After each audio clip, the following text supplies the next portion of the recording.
Welcome, guests and members. Thank you so much for attending. Today we have two speakers, Margaret, native Morin, and Alan Salazar. Some of you may have seen Alan on the PBS presentation of Native America. We are going to start off with Margaret Morin. Margaret is a member of our Kern County Genealogical Society and is part of the Sonoran Project. She takes great pride in sharing and teaching her Chumash tribal roots to students, Cub Scouts, and museum attendees. Margaret is a Native American dancer, participated in many powwows, and she is also a teacher of the dance. She is a counselor, spiritual advisor, and has led Native American women in talking circles. She is the carrier of the prayer stick, which is in front, and she is a spiritual advisor in marches to defend and protect Native American lands, rights, and sacred sites. In 2008, Margaret participated in a 6,000-mile march from California to Washington, D.C. She marched in solidarity with Dennis Banks and thousands of other Native Americans. Margaret has trained and worked as correctional officer and also worked in a prison ministry. She ran the Native American AA meetings. She was a counselor at Chumash Health Project and is a member of AIM, American Indian Movement. She has also worked as drug and alcohol counselor and domestic violence counselor. And for several years, Margaret rode with BACA, Bikers Against Child Abuse, helping to protect and defend abused children. She enjoyed 13 years as a diving instructor, and between her active life, taught preschool. Margaret can be seen locally giving sage blessings and singing songs of blessing at local events and places such as Garden of Innocence in Union Cemetery and the Veterans Monument on Truxton Avenue. It is with great pride and admiration I present my spirit sister, Margaret Morin.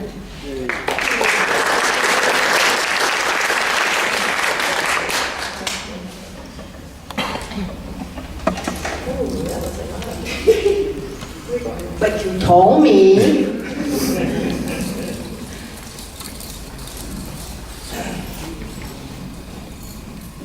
Thank you, Aku, and welcome. I wanted to be here today to share a little bit of our tradition, native or not native, of all tribes. And we always, as our ancestors did, we always started in prayer in everything we did. And I'd like to start today in the four directions. I'm not, you don't have to get up or do anything because I know there's some native and some non-native. But as we pray in the four directions. We always start on the east side and then we go clockwise around. So as I'm going and I'm praying, I'd like for you to say your own little prayers for maybe the people that happen, things that happen in Thousand Oaks and our fire people, that firefighters, and say your own little prayers. But this is our tradition. So I'm here today to just kind of teach you some of our traditions, some of our ways, and to be able to know what we're doing. So you're seeing things that I have done for many years. Since the early 90s, I started really getting active and dancing. And it's really important that we stay focused and stay balanced. And this is one way we always start. So as I go, I usually pray with our conch shell, but it's a little bit loud. So, but I will just do the four directions. And like I say, we can all do our own little prayers on our own.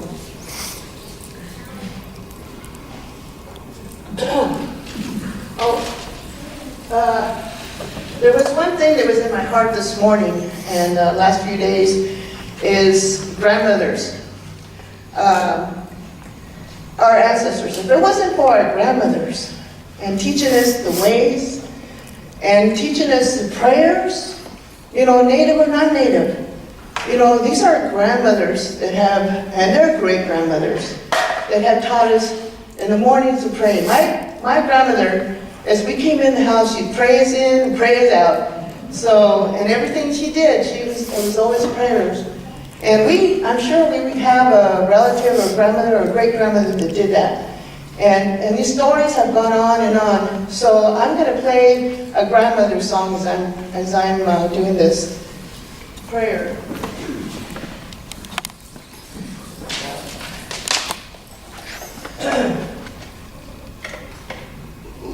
Excuse me, I had to take it out when we started.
Okay, I will be explaining what we see through our native eyes.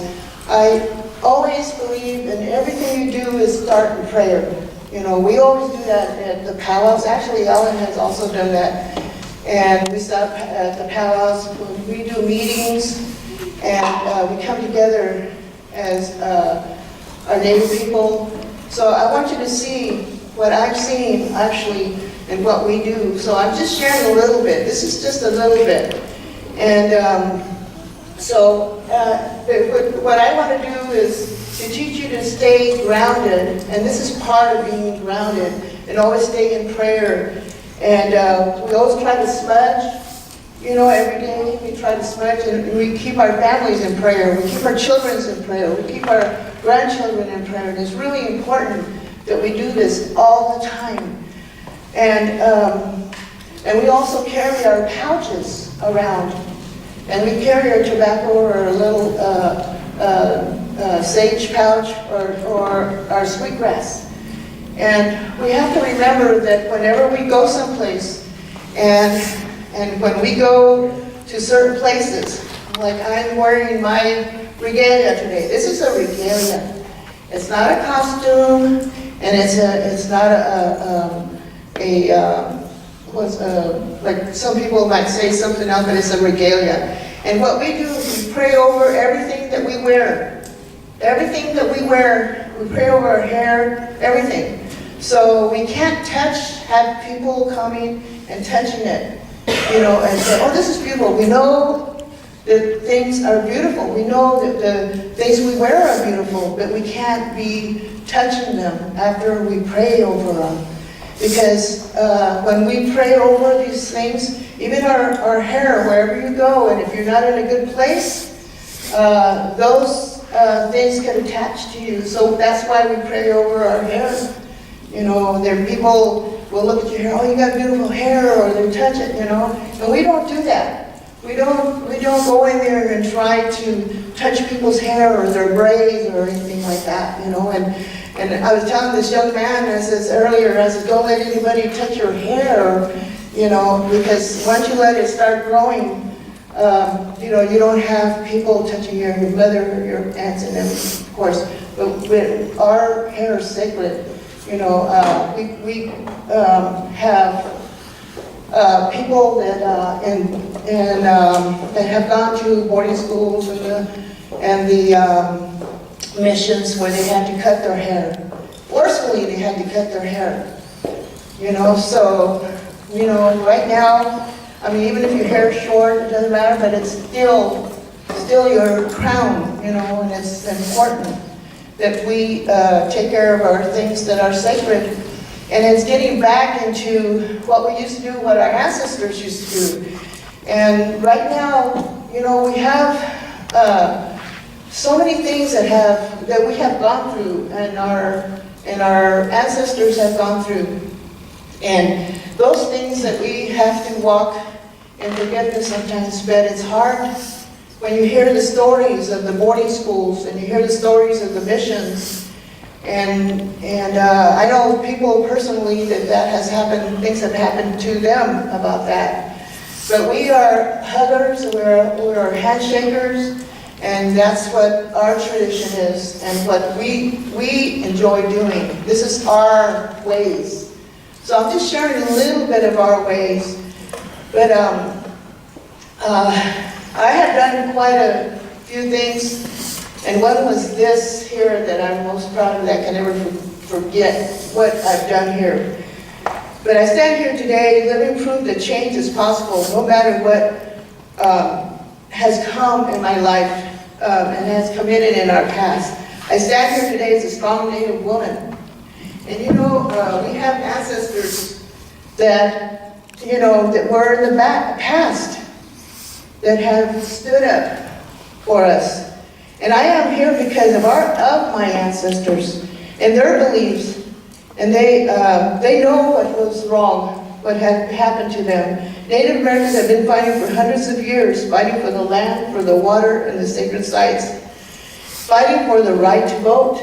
As simple as that. Fighting for equal and fighting to be heard, even through the oppression. Our ceremonial fires have survived.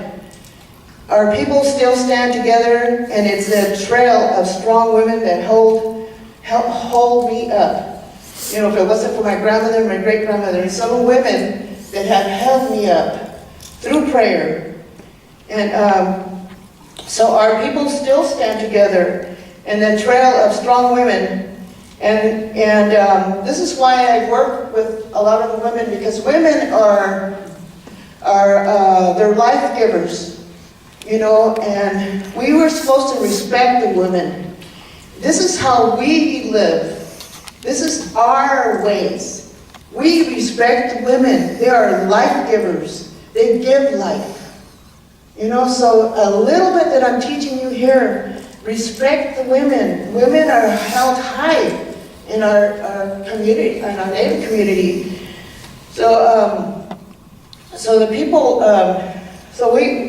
what I'm trying to say is that prayer is very strong in the Native ways. And we need to continue that no matter what. And it leads me to the footsteps of where I've been. And I wanted to tell you a little bit about what I was doing here on 2008. This is a prayer stick. It's nothing else but a prayer stick. And it started as a regular stick. And of course, and one day I had this dream as I was leading the women on these trails, and as I was talking to everybody, they says, we have cancer, or my daughter has this or that, and I went into the Apache land, and I went to the Grand Canyon. This is where I got this stick. This man came up to me. He knew what I was thinking. He says, "Here, this is your stick." And I said, "Yeah," So that's where it started. So this is like from Washington State. This is Poland. This is the first eagle feathers from 1970s that were given to me. And this is the sweetgrass that was given to me on my walk. And the reason I say it's important because we went together as 100 people, And then some left and some came back. But people were putting things on here. They took off their earrings, they put their scarves on here, they put their prayer ties on here. And every time I took this out, these were always prayers for the people. We don't touch this because this has been, I traveled with this all the way across the United States. This regalia has gone all the way across the United States. These shoes have many holes. And thank God for glue sticks. We say duct tape. But this is, it's changed my life. This prayers, it has changed my life. And everybody that has put something on there is something meaningful. And it's went all the way across the United States. And I do have some books here that shows my pictures from the places that I've been to. And you know, I've got a few things up here that I brought back from different tribes. We went to 35 tribes. And what was supposed to be only 5 months ended up being 9 months. And so I didn't come back for almost a year. And so this is very important to me because people were crying, people were in pain, and they even took off their shoelaces and put it on here.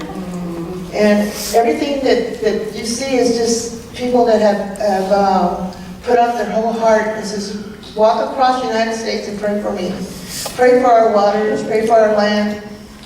You know, it's just nothing to laugh about when you leave your home and your family for 5 months and you travel 5,000 miles. You know, when we got to D.C., because we wanted to talk to the people about what was happening in all the reservations because they were trying to take the land. And the waters were horrible, you know, the environment was horrible. And so when we got to D.C., we told them what was going on. We were almost about 4,000 or 5,000 strong. And when we all got there. And it was awesome to see. I mean, I cried all the way around D.C. because it was a sight to see. And you can see it on the internet, you know, the things that I went through, you know, rain. I had a tent, I slept in a tent with an air mattress. And one day I got up and I was getting up and I could feel water all the way around me. And I said, oh boy, we had too much rain. And it flooded my tent. But you know, we went, sometimes we didn't have enough food, but people always stepped out and gave us food, gave us water. So we were blessed. And it was between me and the Creator all the way. There was nobody else. You know, even though we had the people, I still had to pray for them, so I had to stay strong. You know, to pray over the people there, you know, pray over the women. That's what we did. We formed the women's talking circles. So just a little bit that I shared with you.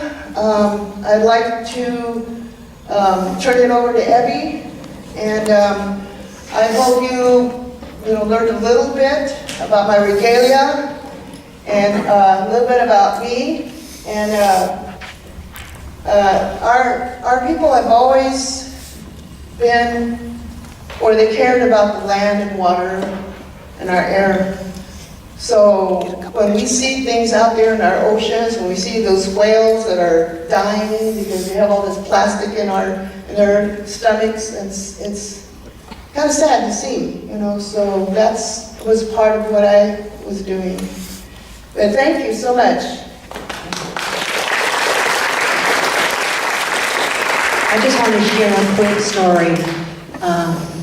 Margaret's my mentor. And when I first went to my first powwow, she says, come on sis, go to a powwow. I said, okay. So there's that nice big circle and I come trotting through the middle of the circle. I had no idea.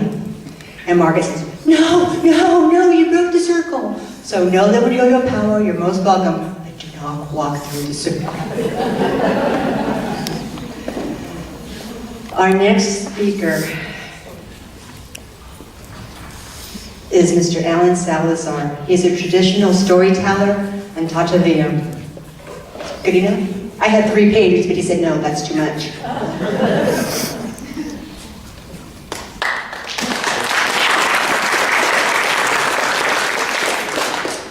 I was taught by people way smarter than me, way more wise than I am, to always try and be humble.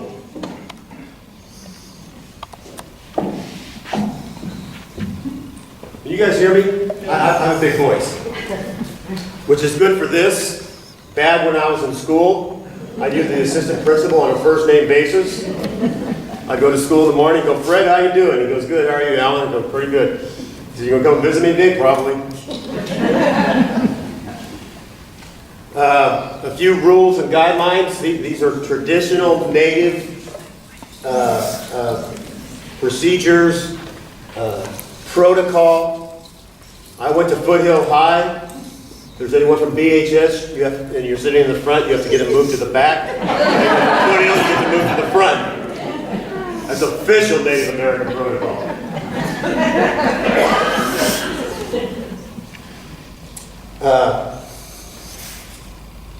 My name's Alan Salazar. I was born in San Fernando, California. I get my native ancestry from my father's side of the family.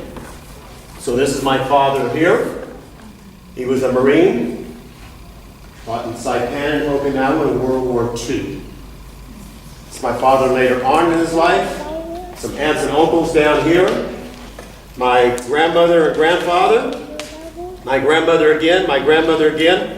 This is probably the most important picture here.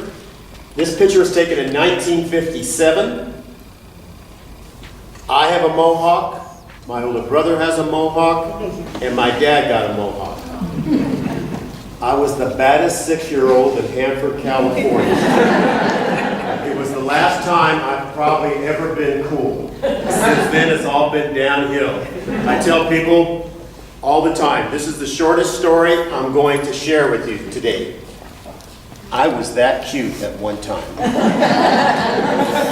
And all of you go, no, you never were. That's the shortest story I'm going to share with you today. Over here is my great aunt Sally. She lives to be 95. I'm hoping I got her genes. There's some great uncles of mine on a hay truck here. And this gentleman right here is Antonio Maria Ortega. This is my great-grandfather. My great-grandfather was born in 1857. He was born at a time when someone could have killed him and they would have been paid for it. He was born during that bounty system that we had here in California, where California Indians were killed for $5 to $10. If you just scalped them, you got a little less. If you killed them and chopped their head off, you got more. And my great-grandfather survived one of the most difficult times in American history, one of the worst genocides in American history. So I'm lucky and blessed to be here. We believe in our family that my great-grandfather was a very hard-working man and a highly skilled laborer. And it's probably only one of the things that saved him. He was more valuable alive than he was dead. His father and his grandfather and his great-grandfather were also very hard-working, highly skilled workers. They all lived, everyone in that picture panel, with the exception of my grandfather, Manuel Salazar, who was born in Texas. Everyone else on that picture panel was born in San Fernando, California. And for the last 6 generations of my family, they were born in San Fernando, California, because my ancestors, starting in 1799, were brought into the San Fernando Mission. It was established in 1797. So my ancestors were some of the first forced slave labor force that were brought into the mission, built the mission, and worked there for years and years and generations.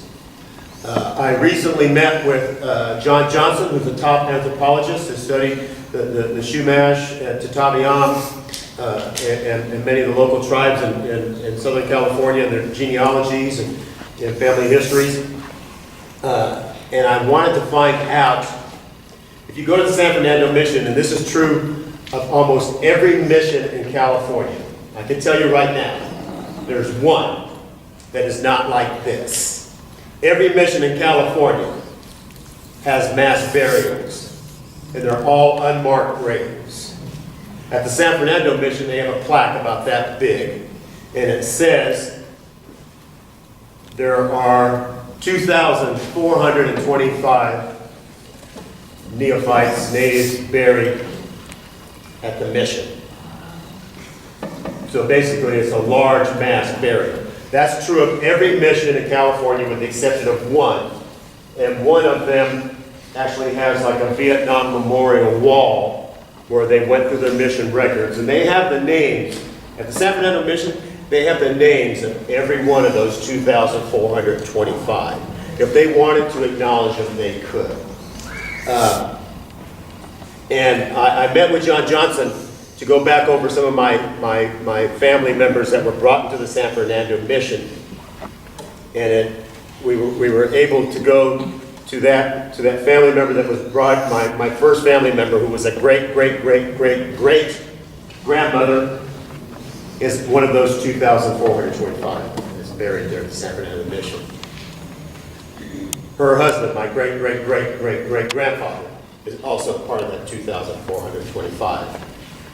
And just the first, I think we were able to go down to the first 4 family members, so they all would be great-great-greats, grandparents on both sides of the family, are part of that 2,425. And he goes, you probably have a lot more.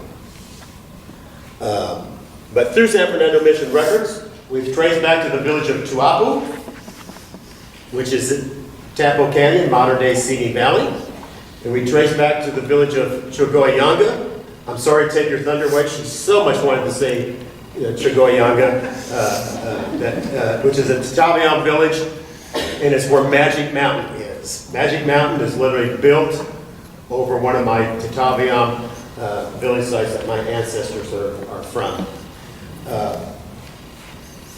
Many of you probably know about the Chumash. They're a very large tribe, a very large area. The Tataviam, we're a very small tribe.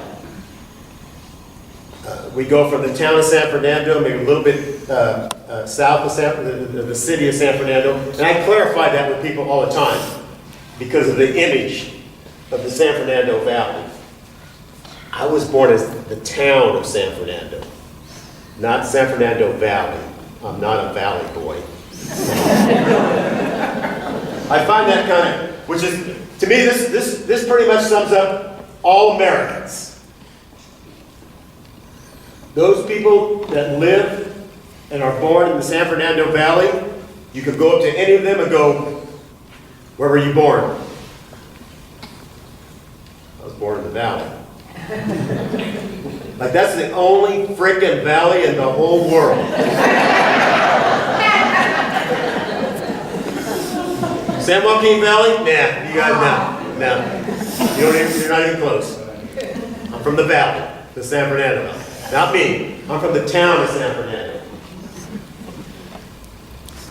So the Tataviam go from about the town of San Fernando north to all of the Santa Clarita Valley, going out to the Antelope Valley, Lancaster, Palmdale, and their father's northern boundary is Gorman. So we were a desert mountain tribe, small villages. We estimate maybe 3,000 to 4,000 at European contact, which should put that in perspective. At European contact, they estimate there was between 20 to 30,000 Chumash, and some people estimate as high as 50,000. So the Chumash were 10 times larger tribe, 10 times more villages, 10 times more tribal members. So we're a very large tribe. Here's the irony of it. The Tataviam are one of the smallest tribes in California. For those of you that aren't familiar with how the Bureau of Indian Affairs works, it's one of the most difficult government agencies to deal with, in my opinion. And you just have to go no farther than where the Bureau of Indian Affairs was established. It was established as part of the Department of War. And then it moved to the Department of Interior. But it was established as the department in the Department of War. I think that pretty much says everything how the Bureau of Indian Affairs deals with Native peoples.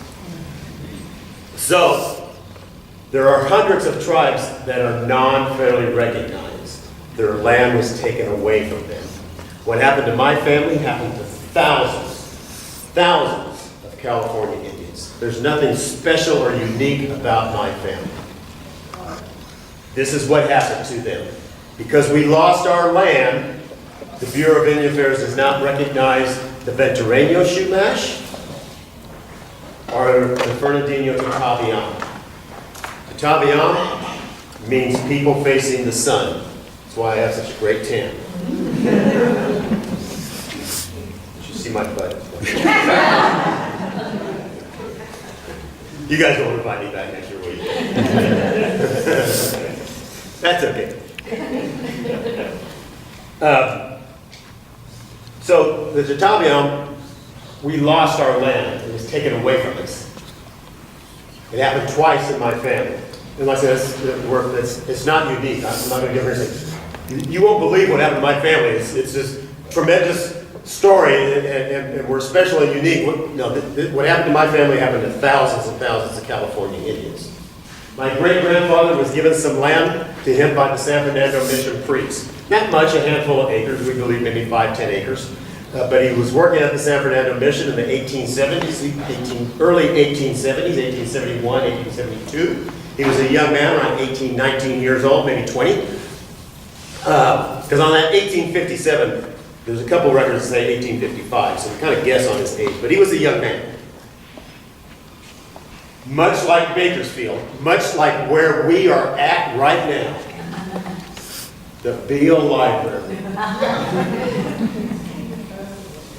Early California, early American settlers, their goal was to get and own as much land as they could.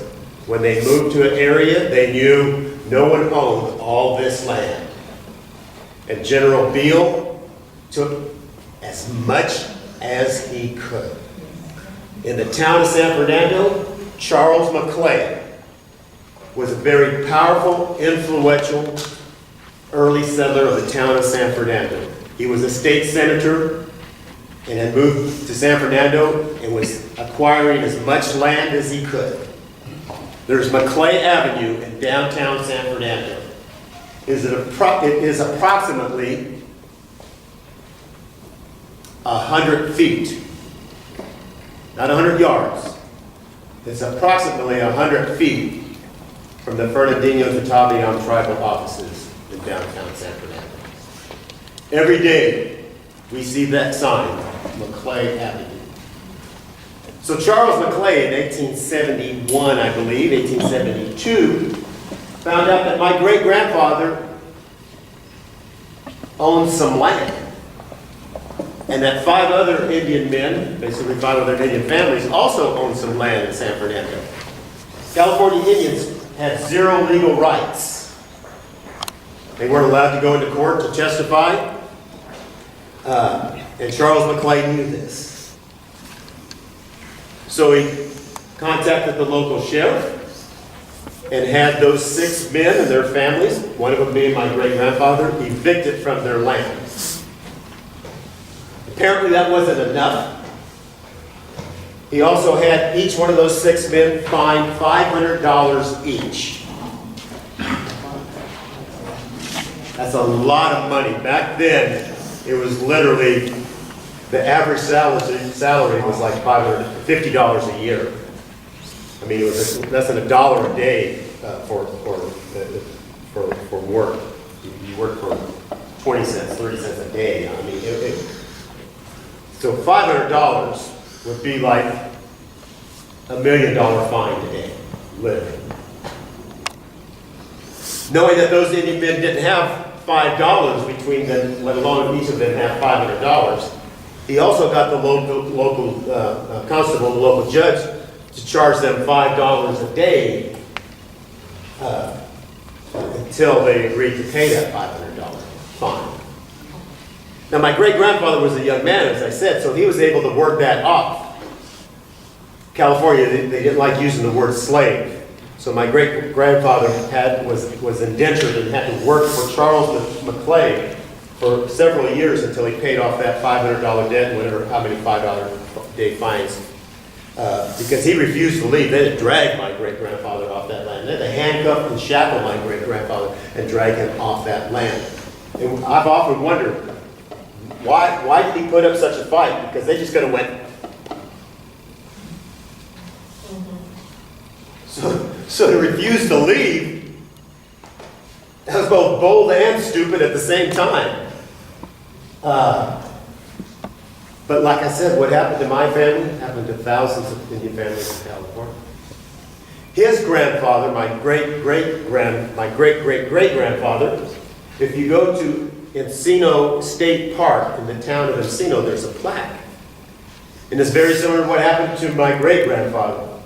It says that that state park originally was a land grant from the San Fernando Mission priests in the 1830s that was given to 4 Indian men, 4 Indian families from the San Fernando Mission. One of them being my great-great-great-grandfather. Charles Mcclelland didn't come up with his plan. He wasn't an original thinker. He knew that when California was under the control of Mexico, California Indians had 0 legal rights. Wealthy, influential Mexican ranchers and politicians pretty much do whatever they wanted to the Indian people. When California was under the control of Spain, California Indians had 0 legal rights. The early Spanish landowners and Spanish politicians knew they could do whatever they wanted. So when my great-great-great-grandfather was part of a land grant, a square league of land, 4,470 acres. A nice chunk of land. They didn't go for the big kill like Charles Mcclelland with $500 fee. They did what my pop would say is they nickel and dimed them to death. You owe a $50 fee here and a $20 fee there, and you owe back taxes for $30 here or $20 there. Like I said, they were poor Indians. They had $0. So it took them about a year to take that land away, that 4,470 acres for those 4 families. That became Rancho Encino, and then became the town of Encino. If you want to know where that 4,400 acres is, the next time you're going down the 405, and you cross the 101, that's where that 4,470 acres is. My family would be able to keep that land. We would have been one of the wealthiest tribes in America. I can give you example after example of how difficult it is to deal with the Bureau of Indian Affairs. Let me put it simply this way. Los Angeles has always been the highest populated area in California for over 10,000 years. The Chumash have been here for over 13,000 years, and we can prove it. And Los Angeles area has been the home of many suburbs and native Tonga, Chumash, Tataviam villages for thousands of years. There are 0 federally recognized tribes in Los Angeles County. In all of Los Angeles County, there are 0 federally recognized tribes. And now the smallest of the tribes, the Tataviam, we're at the top of the list. We're being reviewed by the Bureau of Indian Affairs right now. We feel very good about our petition. We've been very thorough. We've researched our family genealogies. So the Tataviam, the whole tribe has 3 families. We know there's a 4th one out there, and we've encouraged them to come and join us. But being a realist, we will probably be the next tribe to be rejected by the Bureau of Indian Affairs. And I probably should Google it. I could probably find out in a matter of 5 minutes what the percentage is. But it's fairly high. 80–90% of petitions from native tribes that have lost their land and are trying to get federally recognized. The majority of them are rejected. So we'll probably be the next tribe to be rejected. But as a native person in America that has dealt with the Bureau of Indian Affairs, I tell people the only thing I've ever gotten from the Bureau of Indian Affairs, besides grief, but then my exes gave me grief too, so it's a whole other story. But California Indians, because our land was taken away from us, and the majority of the treaties that were signed when California became a state were never honored, most California Indians were part of a one-time, we're going to pay you for your land agreement, which was in 1970. So California Indians that were able to prove their California Indian ancestry were paid for their land that was taken away from them. I was a young man in 1970, and $40 million sounded like we were all going to get a nice little chunk of land. That's when I found out there's nothing special or unique about my family, that there's thousands of California Indians that had their land taken away from us. That $40 million worked out to about $650 per. That's all I've ever got from the Bureau of Indian Affairs. So I'm a bad mouthing like a big dog to the Indian of my land. But I've been blessed. Native peoples, we're not big on titles anyway, so I don't need the Bureau of Indian Affairs to acknowledge me. I know who I am. I know who my aunties and uncles are. I know who my cousins and nieces and nephews are. I know who are other tribal members that have traded with my tribal family members for thousands of generations. Like many tribes across America and around the world, we are doing incredible things to bring back our culture, to save our culture. Language classes are all over. The Sandy and Chumash who at the casino and having money. And a lot of people think, oh, you're Chumash. No, the only way I get money from the casino is if I hit 3 sevens. I'm old school. I like to put my quarter in and pull that lever down. So I don't push those buttons. I want to get some aerobic workout. I'm really going to burn like 10 calories before I blow that $20.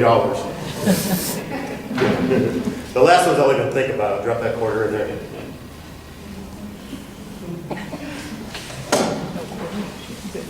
But the Sandy and Chumash, they hired one of the top linguists in America to revitalize their language. And for the first 7-8 years, he taught their dialect of Chumash languages to their tribal members. He was paid quite well for it. And he developed a dictionary. The Sandinez, Samala, Chumash have their own dictionary. And now, Richard Applegate just advises them. And their own tribal members teach their language classes. So, we're not going to sit around and wait for the government. We're going to do everything we can to save our culture, to bring our culture back, to bring our language back. One of the things I've been blessed, how do I start this? Space bar.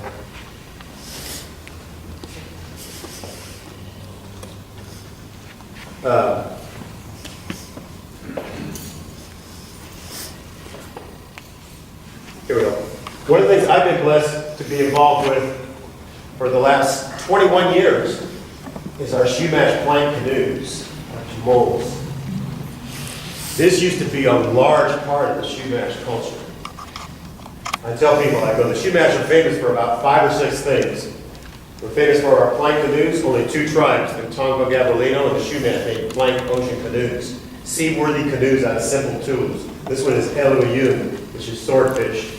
She was built in 1997 with the sole purpose of Chumash people learning how to rebuild our canoes, the way we used to build them in the same design, how we paddled in them, and how we navigated them. So it's a working, learning to mold, a learning, working plank canoe. So the Chumash were famous for our canoes. Our basket weavers, one of the greatest basket weavers you can find anywhere in the world. We're famous actually for the word Chumash. Who knows what the word Chumash means? The word Chumash means shall be money. When I'm through talking in about another hour and a half, I'm going to the rice bowl in about 45 minutes. We'll be done in a minute here. Here you can see the planks on our canoe as it comes around the corner there. So there you can see the planks and where they're tied together. That's a 24-foot flat-bottom canoe. There's not one single screw, one single metal nail in it. It's literally glued and tied together. She's 21 years old, and we still put her in the water and paddle in her. But the word Chumash means shell bead money. These small little shell beads right here were used like money. They were traded like money. They were valuable because they're hard to make. They're hard to find the shells that we made them from. They're very small little Vela shells that have fallen down there. And I'll set this out and you can come up and look at it. So the word Chumash means shell bead money. They have found these shell beads in village sites throughout all of California. They have found them in village sites in Arizona, New Mexico, Idaho. They have found them in Pueblo village sites, Chumash shell bead money, and Pueblo village sites over 900 miles from here. So we're famous for our shell bead money. We're famous for our canoes, our basket weavers, our rock art.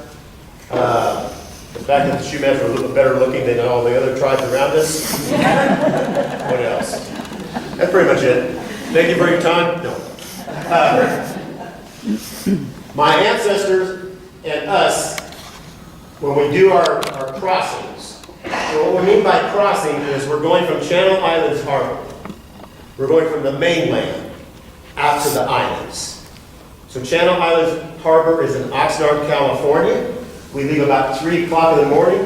This was our first crossing in 2001. We researched it and we knew that the Chumash men that used to build these canoes and paddle in them and fish in them stopped building them by the 1830s. So stopped paddling from the mainland out to the islands by the 1830s. So when we left at 3:45 in the morning, and I was in that first crew, I was a paddler in the front. The number 1 paddler sets the pace. So when I say I'm the number 1 paddler, it just means I was in the front of the canoe setting the pace. It doesn't mean I'm the number 1 paddler.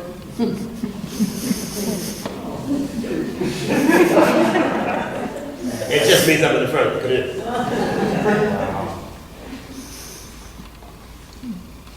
I think I can pretty well back it up because we filmed, we made 12 crossings.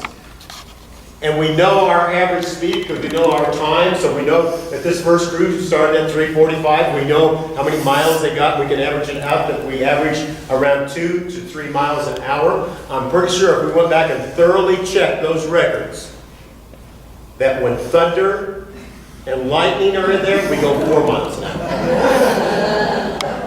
I haven't been able to research and document and prove it yet. Before I retire, we'll do that. The reason we leave it at 3 o'clock in the morning, that's when the ocean is the calmest, and that's when my ancestors left. They navigate it by feel. So the currents change constantly. When you're a couple miles off, the currents are a little bit different than when you're about 6, 7 miles out. When you get between Anacapa and Santa Cruz, the currents are completely different. And extremely difficult paddling between Anacapa and Santa Cruz. I was in the small when we were between Anacapa and Santa Cruz Island. And there was a point where we'd been paddling for about an hour, and I didn't think we were moving. We had that support boat following us, and I had our captain, who's the navigator. The captain navigator's in the back. I said, ready our support boat. And I asked him how far we've gone in the last 40 minutes. To make us feel good, they said, you've gone about a quarter mile, which means we were standing still. So the currents are brutal, but the currents, you know where you're at by different currents, how they change. Stronger, weaker, they're behind you, if you're paddling into them. We're actually paddling on our knees. The navigator in the back is the only one sitting down. Everyone else is actually kneeling. We put sandbags in the bottom of our canoes because flat bottom canoes are very tippy. They'll rock back and forth. But if you put some weight or ballast in your canoe and get some of it underwater, the water stabilizes it and it's not as tippy. So these canoes are built. That's a good looking man. let's just drink that in.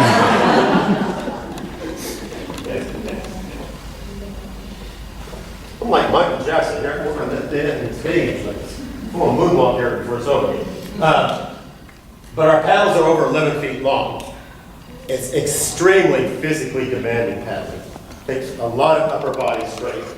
Like I said, the first year we used this, when we were making that crossing, it'd been over 150 years, possibly 160 years, since a traditional Chumash canoe had made that journey. And we were extremely proud of ourselves, but let me put that in perspective. The first crew now we call dark water paddlers. So when we left at 3:45 in the morning, those 5 men that were in the canoe, and we don't go to Anacapa anymore because those currents between it, like I said, they're brutal.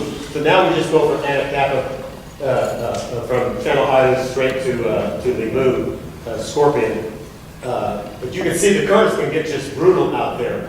Plank canoes will tend to take on some water every now and then, and they might leak between the boards. That's my son in the front, which is why I do this. And this summer I was able to get my grandson in there, not to paddle, but he came to a practice. I was able to get him in the mall, let him feel it, see how it feels, how the walking motion.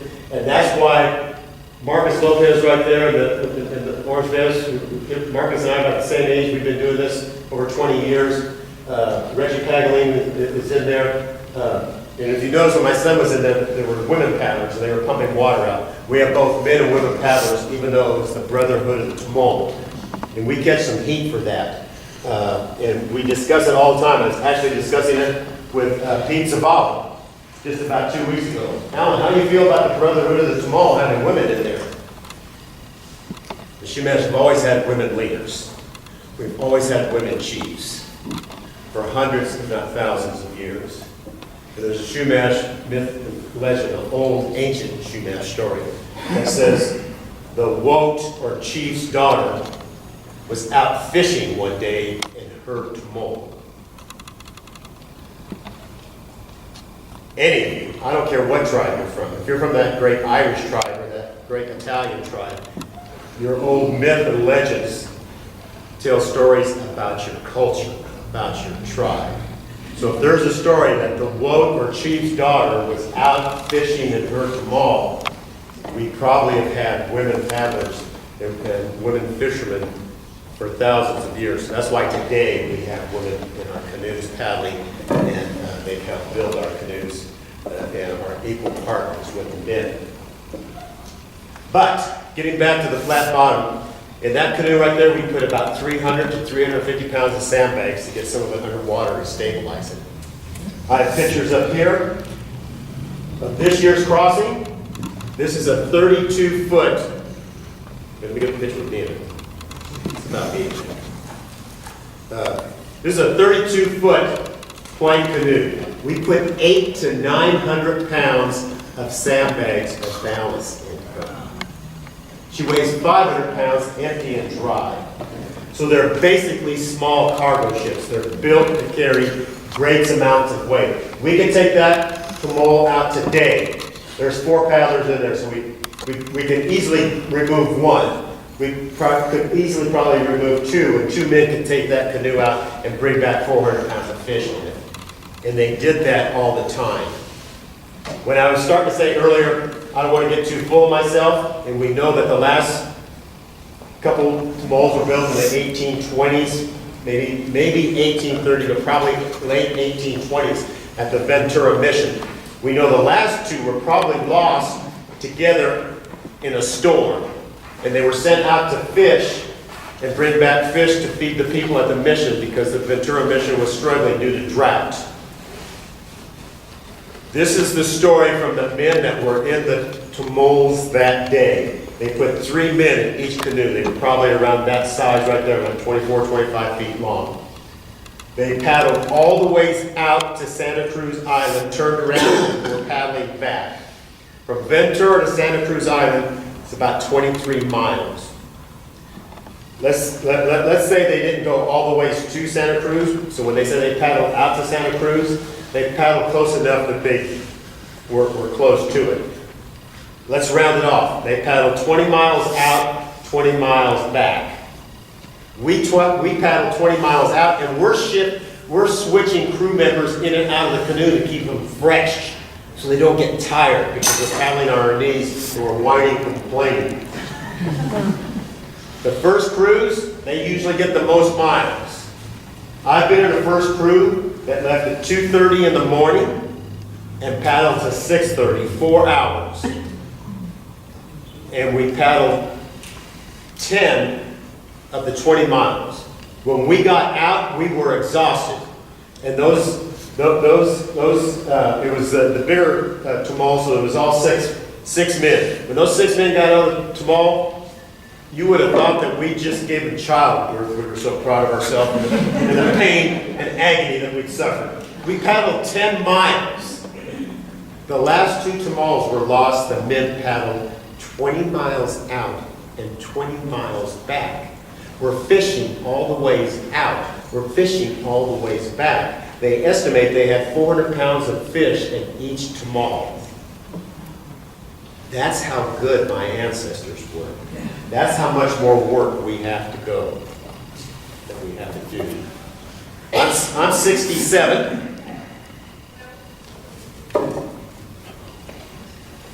I'm waiting for someone to say you don't look that old. I'll wait as long as it takes. I'll never be as good as my ancestors. But maybe some of these young people will. Maybe my grandson, I don't know. He's 10. If I can get him in the Tamal next summer, and he paddles for 10 years, and he has 10 years experience, and he's 21, 22 years old, he'll be laughing at what I'm bragging about. My grandfather used to brag about paddling 10 miles. We paddle all the ways out from 3 a.m. to 6 a.m. We're on our way back at 7 a.m. That's my hope and dream. That all of our tribal cultures continue to get stronger, continue to share their wisdom. That all of our tribal cultures come together and acknowledge that at one time, all of us were hunters and gatherers. All of us come from hunting and gathering cultures. Doesn't matter what continent you're from, we were all tribal people.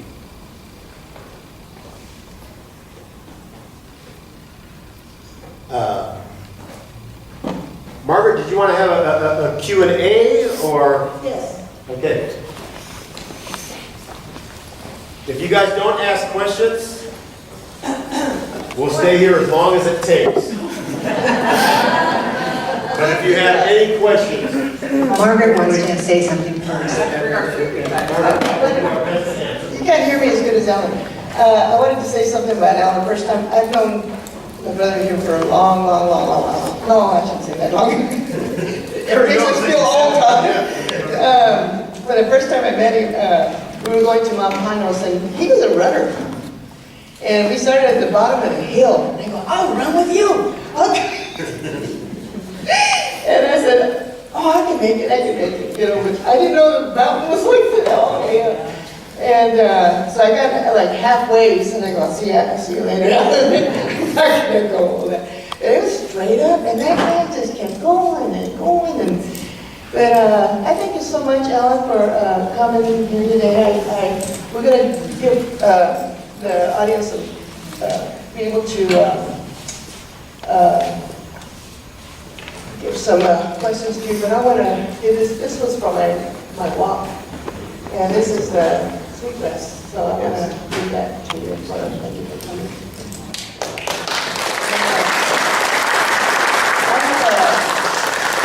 I have something else here for, can you put this out? And to show you how I feel confident about our young people, one, this used to be thunder and lightning, because I wasn't right. But we have a young woman, Pavlin, and about 4 years ago, she got out of the mall, and someone asked her a question about, how she felt, and she goes, thunder and lightning, feel pretty good. I'm like, oh my God. No bad influence on these young men. That's pretty good. Yeah. Eva Pagamy, she's 26 years old. She's one of our strongest battlers. She goes, they're lightning. They feel pretty good today. I have one more gift I want to give. This young man, I seen him at the circle when we went to Mount Miles, and I feel that he's going to continue going and doing the things that we've done. So this is from the longest walk, and this went across the United States and to all the reservations. So I want to give you that because you're going to take over where we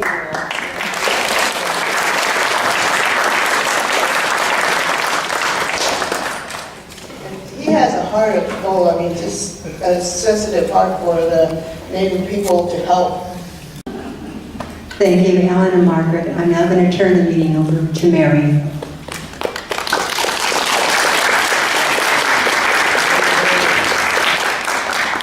I am so happy to see all you folks here today. It's wonderful. And I would like to thank you, Mr. Salazar, and thank you, Margaret, for a wonderful program. Kathy, do you have anything to add? Thank you all for coming, and thank you, Mr. Salazar and Margaret, for taking your time and your expertise and knowledge. Thank you for sharing. Thank you. Let's have a round of applause for Margaret and Ellen. And if you would be so kind, I'd like to take a picture for the newsletter.